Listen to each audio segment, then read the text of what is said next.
गंजाम पोलसरारे तुर्की देशर समस्त सामग्री को वर्जन करने गंजाम जिला स्वदेशी जागरण मंच पक्षरु एक रैली पोलसरा सहर में मे 27 तारिख मंगलवार दिन अनुष्ठित हो जाइछि।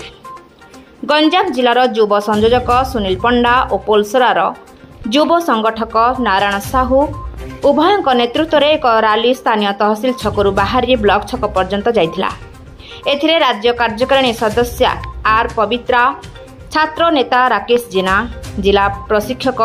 स्वागत कुमार त्रिपाठी, युव नेता सीमांचल साहू, शंकरषण प्रधान प्रमुख जोगदे सहरर विभिन्न स्थान में पथप्रांत सभा करी रैलीर उद्देश्य एवं निकट में होइथिबा ऑपरेशन सिंदूर समय तुर्की देश पाकिस्तान को सामरिक सहाय्य करी भारतर विरुद्ध रे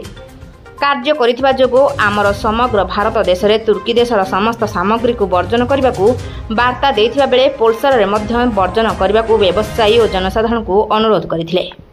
गंजाम बुगुड़ारू प्रतिनिधि कालीचरण मिश्र रिपोर्ट, रूपथालिया न्यूज।